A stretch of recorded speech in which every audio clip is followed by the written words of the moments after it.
Students, आप सभी का स्वागत है इस वीडियो में। आज हम इस वीडियो में पढ़ने वाले हैं चिड़िया का गीत के प्रश्नोत्तर। तो आइए शुरू करते हैं।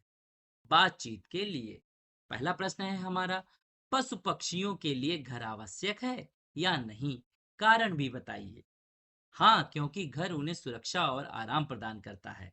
घर सबको सुरक्षा और आराम प्रदान करता है, इसीलिए घर सबके लिए आवश्यक होते हैं, फिर चाहे वो चींटी हो या फिर हाथी हो। आपके परिवार के सदस्य घर से बाहर क्यों जाते हैं? वे काम, पढ़ाई, खरीदारी या अन्य आवश्यक कार्यों के लिए बाहर जाते हैं। जब परिवार के सदस्य बाहर जाते हैं या बाहर से आते हैं, तो आपको कैसा लगता है और क्यों? जब वे बाहर जाते हैं तो उनकी कमी महसूस होती है, और जब वे लौटते हैं तो खुशी होती है। क्वेश्चन नंबर 4, जब कोई अतिथि आपके घर आता है या आप किसी संबंधी के यहाँ जाते हैं तो आपको कैसा लगता है? यह पल आनंददायक होता है, क्योंकि नए लोगों से मिलना और बातचीत करना अच्छा लगता है। क्वेश्चन नंबर 5, क्या आपको लगता है कि पक्षियों की तरह हम भी धीरे धीरे बड़े होते हैं और फिर उनकी तरह ही संसार देखते हैं? अपने अनुभव साझा कीजिए।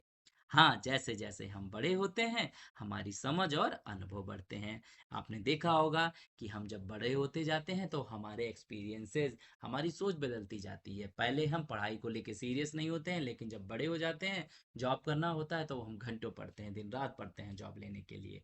ऐसे ही हमारे जीवन में समय समय पर एज के साथ बहुत सारे बदलाव आते जाते हैं। अगला प्रश्न क्या है हमारा, जिसकी हेडिंग है कविता की बात। पहला प्रश्न है, नीचे दिए गए प्रश्नों में 4 विकल्प दिए हैं। प्रश्नों के उत्तर में एक से अधिक विकल्प सही हो सकते हैं। क, घोंसले से संबंधित उपयुक्त वाक्य को चिन्हित कीजिए। यहाँ पर 4 वाक्य दिए गए हैं, जो घोंसले से मिलते हैं उस पर टिक कर दीजिए। घोंसला पक्षियों का घर होता है, बिल्कुल सही। घोंसला सूखे तिनकों से बनाया जाता है, बिल्कुल सही। पक्षियों का घोंसला केवल पेड़ों पर होता है, बिल्कुल नहीं, ये तो घरों पर भी पाया जाता है। कुछ पक्षियों का घोंसला हमारे घरों में भी होता है, बिल्कुल सही। नेक्स्ट, ख, कविता में अंडे जैसा था आकार का प्रयोग निम्नलिखित में से किसके लिए किया गया है? संसार, आकाश, घर, घोंसला। घोंसला सही आंसर है हमारा। ग, तब मैं यही समझती थी बस इतना सा ही है संसार। इन पंक्तियों में इतना सा का अर्थ है बहुत छोटा। ठीक है, आगे बढ़ते हैं। क्वेश्चन नंबर 2, नीचे दी गई कविता की पंक्तियों का मिलान उनके नीचे दी गई उपयुक्त पंक्तियों से कीजिए। यहाँ पर 4 पंक्तियां दी गई हैं और आपको ग्रीन वाले से मिलाना है, मतलब आपके सामने कविता ही, बस आपको सही से मैच करना है। अगर आपने कविता अच्छे से पढ़ी होगी, चित्र ध्यान से देखे होंगे, तो बहुत सारे प्रश्न आप आसानी से कर लेंगे। आइए मिलाते हैं ऑरेंज को ग्रीन वाले से। सबसे पहले देखते हैं ग्रीन वाला, क्योंकि ग्रीन वाले कम है। तब मैं यही समझती थी बस इतना सा ही है संसार, इसको मिलाएंगे।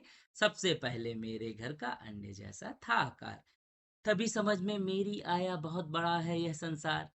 आखिर जब मैं आसमान में उड़ी दूर तक पंख पसार। तो इस तरीके से अगर आपको कविता याद है तो आप इस प्रश्न को जल्दी से कर लेंगे। अगला क्या है, सोचिए और लिखिए। पहला प्रश्न, चिड़िया को यह संसार कब कब छोटा लगा?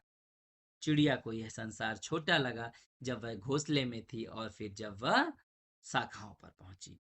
क्वेश्चन नंबर 2 है हमारा, खुले आकाश में उड़ते समय चिड़िया ने क्या क्या देखा होगा जिससे उसे लगा कि संसार बहुत बड़ा है?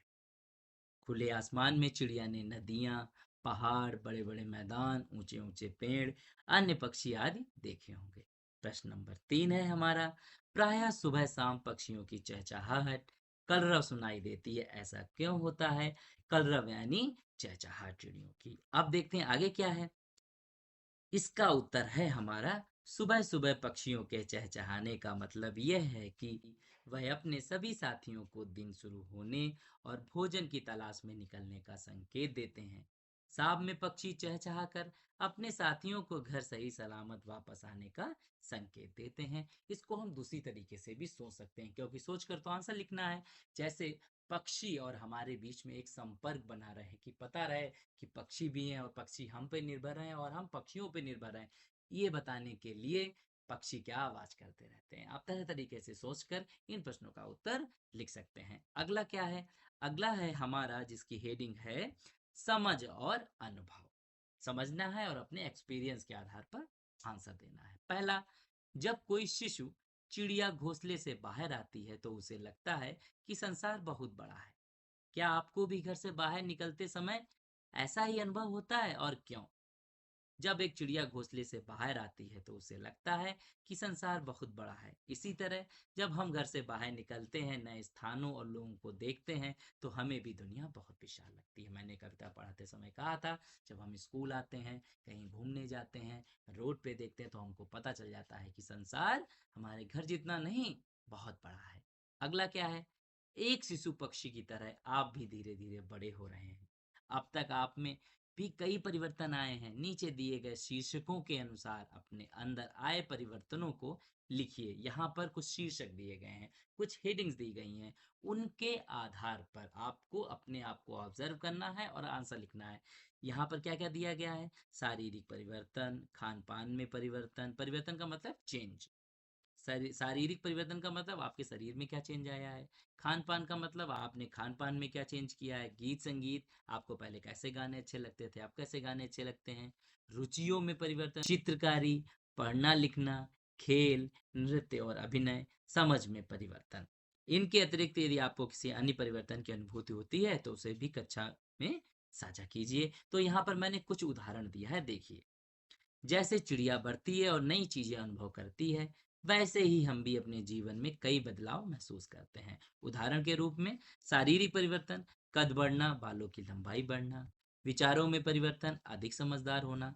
पहले हम लोग छोटी छोटी चीजों को लेकर लड़ते हैं, बाद में क्या होता है, हमको लगता है लड़ाई करना अच्छी बात नहीं, क्यों लड़ना बेवजह। तो यही विचारों में परिवर्तन है। खान पान में परिवर्तन मैंने बताया था, पहले हमको मीठी चीजें पसंद होती हैं और फिर बाद में आप सोचते हैं जब बड़े हो जाते हैं, अरे नहीं, हमको सेहतमंद खाना, ज्यादा मीठा नहीं खाना है वरना डायबिटीज हो जाएगी। पढ़ाई लिखाई, पहले अक्षर सीखना, अब कठिन विषय पढ़ना। पहले हम लोग छोटे पर अक्षर ही पढ़ते हैं क्लास 1 में, अब हम लोग क्या करने लगे, बड़ी बड़ी बुक्स हो गई हमारी, बड़े बड़े चैप्टर हो गए हैं। खेल, पहले छोटे खेल, अब बड़े और जटिल खेल खेलने लगे, कठिन खेल खेलने लगे हैं। तो इस तरीके से हमारे जीवन में तक जीवन चलेगा, तब तक परिवर्तन होते रहेंगे। अगला क्या है? पहले चिड़िया को लगता था कि यह संसार बहुत छोटा है, परंतु सच्चाई कुछ और ही थी। उस समय आपको कैसा लगा जब आपने इनमें से किसी एक को पहली बार देखा? यहाँ पर कुछ चीजें लिखी गई हैं और आपको बताना है कि जब आपने पहली बार इन्हें देखा तो आपको कैसा लगा। फिर वही बात, अगर इसके अतिरिक्त आपके कुछ और अनुभव हो सकते हैं, उन्हें भी कक्षा में अवश्य साझा कीजिए। इसके अलावा अगर आपके साथ कुछ ऐसा हुआ हो जो आपने पहली बार देखा हो, आपको बिल्कुल अलग लगा हो, जैसे रेलगाड़ी, मॉल, पहाड़, जलयान, 4 या 6 वीथियों वाली सड़कें, रेगिस्तान या मरुस्थल। वीथियों मतलब समझ रहे हो, जो बीच में लाइन पड़ी रहती है, 4 लेन 6 लेन, उसकी बात हो रही है। देखो, लेन को बोलते हैं वीथियां। मेट्रो ट्रेन, समुद्र, वायुयान, जंगल, खेत, नदी। चलिए आपके लिए सिंपल करके दिखाता हूँ। जब मैं पहली बार रेलगाड़ी पर बैठा था तो मुझे लगा कि इतनी बड़ी रेलगाड़ी कैसे पटरी पर चलती है, कौन इसे चलाता है, इसमें कितना पेट्रोल पड़ता होगा, यह सब मेरे दिमाग में आया था। तो इस तरीके से आप अपने अनुभवों को शेयर करिए और लिख डालिए कॉपी पर। नेक्स्ट क्या है? चित्रों की भाषा। नीचे दिए गए चित्रों को ध्यान से देखिए। चित्र से मेल खाती कविता की कुछ पंक्तियां उदाहरण के रूप में दी गई हैं। अब कविता की उपयुक्त पंक्तियों से रिक्त स्थानों की पूर्ति कीजिए। मैंने आपको कहा था कविता में चित्र को ध्यान से देखिए, क्योंकि चित्र पर ही आधारित है पंक्तियां। जैसे ये वाला चित्र देखिए, यहाँ पे चिड़िया उड़ रही है आसमान पे, इससे संबंधित कविता की लाइन थी, आखिर जब मैं आसमान में उड़ी दूर तक पंख पसार, तभी समझ में मेरी आया बहुत बड़ा है यह संसार। ऐसे ही अब इस चित्र को देखिए, और इस पर लाइन थी हमारी, सबसे पहले मेरे घर का अंडे जैसा था आकार, तब मैं यही समझती थी बस इतना सा ही है संसार। तो इस तरीके से आपको कविता की पंक्तियां यहाँ पर लिख देनी है। अनुमान और कल्पना, अब आपको अनुमान के आधार पर, गेस के आधार पर, कल्पना के आधार पर, इमेजिनेशन के आधार पर इन 4 प्रश्नों का उत्तर देना है। पहला क्या है? कविता की पंक्ति है, आखिर जब मैं आसमान में उड़ी दूर तक पंख पसार, चिड़िया ने अंततः इतनी दूर तक उड़ान क्यों भरी होगी? चिड़िया ने दूर तक उड़ान इसलिए भरी होगी क्योंकि उसे अपने आसपास की दुनिया को समझना था। वह नई जगहों को देखना और अनुभव करना चाहती थी। प्रश्न नंबर 2, पक्षी खुले आकाश में बहुत दूर तक उड़ते हैं। लंबी दूरी, हजारों पेड़ों और सैकड़ों घोंसलों के बीच अपना घोंसला कैसे ढूंढते होंगे? पक्षियों के पास तीव्र दृष्टि और दिशा सूचक क्षमता होती है। दिशा सूचक का मतलब जैसे गूगल मैप होता है ना, उनके पास ऑलरेडी भगवान ने एक गूगल मैप दे रखा है, वह उसी से अपने घर को ढूंढ लेती हैं। वे अपने घोंसले की पहचान गंध, आवाज और स्थान के आधार पर करते हैं। तीसरा प्रश्न है, पक्षियों ने आकाश में उड़कर जाना कि संसार बहुत बड़ा है। हमारे पूर्वजों को यह बात कैसे पता चली होगी? हमारे पूर्वजों ने यात्राएं की, पर्वतों को पार किया, समुद्रों में नौकाएं चलाईं और अलग अलग जगहों पर जाकर यह समझा कि दुनिया बहुत विशाल है। हमारे पूर्वज बहुत जगह घूमे हैं, तब जाके पता चला कि दुनिया बहुत बड़ी है। चौथा प्रश्न, जब आप कहीं बाहर जाते हैं तो घर के बड़े बूढ़े आपको कुछ निर्देश देकर भेजते हैं। क्या पक्षियों के माता पिता भी उन्हें उड़ने के पूर्व कुछ निर्देश देते होंगे? यदि हाँ, तो वे निर्देश क्या क्या हो सकते हैं? हाँ, पक्षियों के माता पिता अपने बच्चों को उड़ने से पहले उन्हें सिखाते होंगे कि कैसे उड़ना है, कहाँ भोजन मिलेगा और किन खतरों से बचना चाहिए। बिल्कुल, सबके माता पिता अपने बच्चों को कुछ ना कुछ बताते हैं। आइए अब करते हैं कल्पना की उड़ान। अपनी आंखें बंद कर लीजिए और मेरी बात को ध्यान से सुनिए। आपको बस इमेजिन करना है। हर कोई पक्षी बनकर आकाश में उड़ना चाहता है। कल्पना कीजिए कि आप सभी खुले आकाश में पंख फैलाकर उड़ रहे हैं। कोई पहाड़ों के ऊपर उड़ रहा है, कोई समुद्र के ऊपर, कोई क्रिकेट मैच देखते हुए उड़ रहा है, तो कोई विवाह के भोज का आनंद लेते हुए उड़ रहा है। आपको कल्पना करके कक्षा को बताना है कि आप ऊपर से नीचे क्या देख रहे हैं। आप अपनी प्रस्तुति को उसी तरह सुना सकते हैं जैसे खेलों में आंखों देखा हाल सुनाया जाता है। यथा, मैं पहाड़ों के ऊपर से उड़ रहा हूँ। मुझे चारों ओर ऊंचे पेड़, झरने और सरोवर दिखाई दे रहे हैं। ठंडी हवा अच्छी लग रही है। अरे वाह, अब तो बर्फ भी दिखने लगी। यह एक सफेद चादर की तरह लग रही है। मैं इसका भरपूर आनंद ले रही। उड़ान की परिस्थितियां जैसे पहाड़, समुद्र और उसका किनारा, जंगल, रेगिस्तान, मैदान, गांव, नगर, बारात, विभिन्न खेल प्रतियोगिताएं, विद्यालय, मेला, बाजार, चिकित्सालय, चिड़ियाघर, स्थानीय त्योहार आदि हो सकती हैं। शिक्षक बच्चों को उनके पिछले अनुभव और स्थानीयता को ध्यान में रखते हुए अन्य परिस्थितियां भी दे सकते हैं। ये एक एक्टिविटी है इमेजिनेशन की। अपनी आंखों को बंद करिए और एक टॉपिक चूज करिए, फिर उसे आंख बंद करके ब्लैक बोर्ड के सामने सभी बच्चों को बताइए आपने क्या क्या इमेजिन किया। ये तो क्लास की एक्टिविटी है, क्लास में करिएगा। अब बढ़ते हैं आगे। आकार प्रकार, बहुत अच्छा मैथमेटिक्स का क्वेश्चन है। कविता में अंडे जैसा था आकार का उल्लेख है। नीचे कुछ चित्र दिए गए हैं जो अलग अलग आकृतियों के हैं। चित्रों के नीचे उनके नाम लिखिए। इस कार्य में आप अपने शिक्षक की सहायता भी ले सकते हैं। देखो, सबसे पहले हमें क्या करना है, इनके इंग्लिश में नाम आपको पता है, सर्कल, स्क्वायर, रेक्टेंगल और ट्रायंगल। अब इसको हिंदी में क्या बोलते हैं? वृत्त, वर्ग, आयत, त्रिभुज। तो ये थे नाम शेप्स के हिंदी में। अगला क्या है? भाषा की बात। नंबर एक, फिर मैं निकल गई शाखों पर हरी भरी थी जो सुकुमार।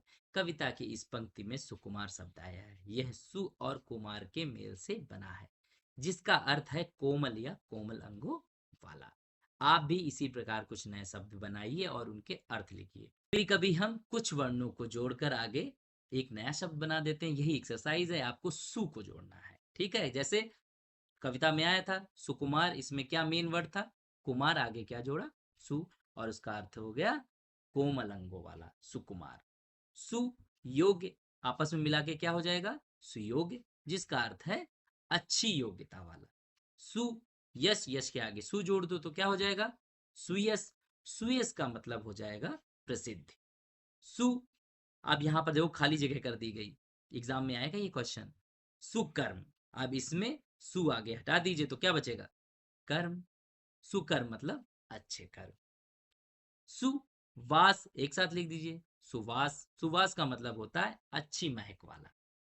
अब यहां पर फिर से वही चीज है, सु, इसमें मेन क्या है? दर्शन। तो सुदर्शन, सुदर्शन का मतलब सुंदर चेहरे वाला, जिसका दर्शन सुंदर हो वो क्या है? सुदर्शन। तो इस तरीके से आप बहुत सारे शब्द बना सकते हैं। बस आगे सु लगा दीजिए और आपको एक अर्थ वाला शब्द मिल जाएगा। अब आगे बढ़ते हैं, देखते हैं अगली हेडिंग क्या है हमारी। अगली हेडिंग नहीं, अगला क्वेश्चन है। नीचे दिए गए वाक्यों में कुछ रिक्त स्थान हैं और कुछ शब्द रेखांकित किए गए हैं। उन शब्दों से वाक्यों को पूरा कीजिए जो रेखांकित शब्दों के विपरीत अर्थ रखते हैं। यहाँ पर रेखांकित शब्द का विपरीत शब्द वाला यहाँ पर आपको लिखना है, यानी विलोम शब्द लिखने हैं और आपको वाक्य पूरा करना है। जैसे सूखा का उल्टा होता है, क्या होता है सूखा का उल्टा? गीला। तो क्या हो गया? सूखा और गीला कचरा अलग अलग डिब्बों में डालें। ख में पास, पास का उल्टा दूर। दिल्ली मेरे घर से दूर है लेकिन गुवाहाटी पास में। अब अगला क्या है? गया। गया का उल्टा आया। अनवर कब आया और कब गया पता ही नहीं चला। फिर क्या है? बड़ा। बड़ा का उल्टा होता है छोटा। कोई भी काम ना तो बड़ा होता है और ना ही छोटा। देखो, शब्द विलोम की एक अच्छी एक्सरसाइज है, ये आपके ग्रामर वाले सेक्शन में आ सकती है एग्जाम में। क्वेश्चन नंबर 3 क्या है? आइए अब एक रोचक संवाद पढ़ते हैं। संवाद का मतलब कन्वर्सेशन है। देखो क्या कहती है। सलमा, तुम्हें कितने पैसे चाहिए? जितने पैसे राजू को मिले। अब जितने अंडरलाइन है ना, तुम्हें उतने नहीं मिल सकते। तो मुझे कितने पैसे मिल सकते हैं? केवल 50 रुपए। नहीं, मुझे राजू जितने ही पैसे चाहिए। इतने पैसे तो ऐसे नहीं मिल सकते। तो फिर कैसे मिल सकते हैं? तो आपने देखा यहाँ पर कुछ शब्द आए, इतने, जितने, कितने, है ना। तो इन वर्ड का प्रयोग तुलना करने के लिए, कंपेयर करने के लिए, कौन कितनी चीज है, इस तरीके से हम लोग करते हैं। तो आखिर करना क्या है? इतना सा, उतना सा, जितना सा और कितना सा का वाक्यों में प्रयोग कीजिए और उनके अर्थ भी समझाइए। फिर आपको राजू जितने रुपए मिल जाएंगे। अब नीचे दिए गए शब्दों से वाक्य बनाकर सलमा की सहायता कीजिए। यहाँ पर कुछ शब्द दिए गए हैं, इनसे आपको वाक्य बनाना है। जैसे इतना सा, मुझे इतना सा पानी दे दो। इन शब्दों का प्रयोग अक्सर हम आम बोलचाल की भाषा में करते हैं। उतना सा, जितना सा काम राज को मिला था मुझे भी उतना सा ही दे दो। जितना सा, मुझे उतना सा ही दूध चाहिए जितना सा तुमने पिया था।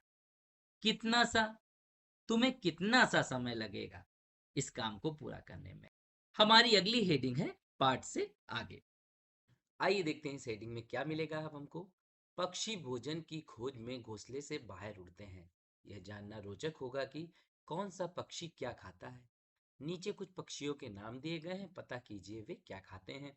एक तरफ लिखे हैं पक्षियों के नाम और दूसरी तरफ लिखा है पक्षियों का भोजन। बाज, बाज का भोजन सांप और छोटे जानवर। हंस, छोटी मछलियां, कीड़े मकोड़े, फलों के बीज, हरे शैवाल। तोता, हरी मिर्च, बगुला, छोटी मछलियां, कबूतर, अनाज और बीज, उल्लू, मछलियां और कीड़े। अब बढ़ते हैं आगे और देखते हैं अगली एक्सरसाइज। अब हमारी हेडिंग है कलाकारी। चित्र बनाना, गाना और नृत्य करना सभी को पसंद होता है। घोंसले से झांकता हुआ शिशु पक्षी, हरे भरे पेड़ की शाखाओं पर बैठा पक्षी, नीले आकाश में पंख फैलाकर उड़ता पक्षी आदि बहुत प्यारे लगते हैं। अब आप भी नीले आकाश में उड़ते हुए पक्षियों का चित्र बनाइए। जब चित्र तैयार हो जाए तो आप चित्र को पकड़कर एकल या सामूहिक नृत्य कर सकते हैं या अपने मन भावन गीत पर भाव नृत्य कर सकते हैं। आप सभी इन चित्रों को कक्षा या गलियारे में प्रदर्शित कर सकते हैं। अब आपको एक सुंदर सी ड्राइंग बनानी है जैसा इसमें बताया गया है। नीले आकाश में उड़ते हुए पक्षी और उससे रिलेटेड कोई गाना गाइए चित्र को पकड़कर। फिर क्या है अगला? यहाँ पर एक कविता लिखी गई है। जैसे देखिए, अभिभावकों और शिक्षकों मित्रों की सहायता से नीचे दिए गए गीत को खोजिए और समूह में गाइए। सूरज एक, चंदा एक, तारे अनेक, एक तितली अनेक तितलियां, एक गिलहरी अनेक गिलहरियां, एक चिड़िया अनेक चिड़िया। अब आप मम्मी पापा से पूछेंगे तो वो आपको बता पाएंगे कि आखिर ये कविता या ये गाना कौन सा है। पहले जब टीवी पे सिर्फ एक ही चैनल आता था, DD1, उस पे एक गाना आता था। मैंने उसका लिंक दे दिया है नीचे, ये वही गाना है। इसको जाइए सुनिए, तो ये पूरा एक गाने के फॉर्म में है ये लाइनें। तो अब बढ़ते हैं आगे और देखते हैं अगला क्वेश्चन। आनंदमयी गतिविधि। नीचे दिए गए अक्षर जाल में पक्षियों के नाम खोजिए और उनके बारे में जानकारी एकत्रित कीजिए। ये तो बहुत आसान है, हमने कई बार किया है, पेपर में भी निकलता है ऐसा। एक आपके लिए किया गया है नीलकंठ और लिख दिया गया नीलकंठ। फिर अगला देखिए, खड़े में देखते हैं मैना, हो गया ना, लिख दीजिए यहाँ पर। फिर अगला बतख, लिख दीजिए। कबूतर, लिख दीजिए। नेक्स्ट गौरैया। आप ऐसे ही बढ़ते रहिए। बुलबुल, मिल गया ना, दिख रहा होगा आपको। फिर देखिए अगली लाइन में सारस, इसी के बगल बाज। अगला तीतर, वेरी गुड। और अगला आप इसमें ढूंढिए, अगर आपको मिलता। मेरे हिसाब से तो मैंने अपना कंप्लीट कर लिया। इन पक्षियों के चित्रों को खोजिए गूगल पर, देखिए कैसे दिखती हैं चिड़िया। नेक्स्ट, जब शिशु पक्षी चहचहाते हैं तो एक मधुर ध्वनि सुनाई देती है। आइए हम भी शिशु पक्षियों की तरह चहचहाएं। ये एक एक्टिविटी है, आपको करना है। देखिए चित्र में सभी बच्चे अपनी एक हथेली अपने होठों पर रखें, सभी मिलकर चींची की ध्वनि निकालें। आपको लगेगा कि आप ही पेड़ की शाखाओं से शिशु पक्षी बनकर ये ध्वनि निकाल रहे हैं। बस पक्षियों की चहचहाहट सुनिए और आनंद लीजिए। आगे बढ़ते हैं। क्वेश्चन नंबर 3, नीचे पशु पक्षियों से संबंधित कुछ पहेलियां दी गई हैं। पहेलियों का उपयुक्त चित्रों से मिलान कीजिए। यहाँ पर मैं मिलान नहीं करूंगा, आपको सीधे आंसर बताऊंगा। चित्र बने हुए हैं, आप अपनी किताब में देख सकते हैं। पंखों में नाखून हो रखता, रात अंधेरे में ही उड़ता, दिन में ना मैं भोजन पाऊं, उल्टा होकर के सो जाऊं। आंसर है चमगादड़। पत्तों जैसा उसका रंग, कुतर कुतर खाने का ढंग, घरों में भी पाला जाता, नाम बताओ उसका ज्ञाता। इसका आंसर है तोता। नीड़ नहीं वह कभी बनाती, नीड़ का मतलब घोंसला, बागों की रानी कहलाती, काला रंग है उसका भैया, सबके दिल को खूब लुभाती। इसका आंसर होगा कोयल। दिन भर सूरज नहीं दिखाता, रात कुलाचे भरता, और समझता ऐसा जैसे सूरज उससे डरता। इसका आंसर होगा उल्लू। देखते हैं अगली हेडिंग क्या है हमारी। अगली हेडिंग है बोलिए फटाफट। फिर पहेलियां आ गई हमारे पास। नीचे कुछ रोचक और चुनौतीपूर्ण पहेलियां दी गई हैं, शीघ्रता से उनका उत्तर दीजिए। परिवार हरा भरा, हम भी हरे, एक थैली में 3-4 भरे मटर, एक लाठी की अजब कहानी, उसके भीतर मीठा पानी, बताइए गन्ना। एक पक्षी ऐसा जिसकी दुम पर पैसा, मोर। लाल डिबिया पीले खाने, भीतर रखे मोती के दाने, अनार। जाती हूं मैं हर जगह, पर हिलती नहीं किसी भी तरह, सड़क। यह था हमारा अभ्यास। इसके आगे एक छोटी सी पेज की कहानी है, उसको पढ़िए और एंजॉय करिए। मिलते हैं नेक्स्ट वीडियो में नए अभ्यास के साथ। तब तक के लिए बाय बाय स्टूडेंट्स।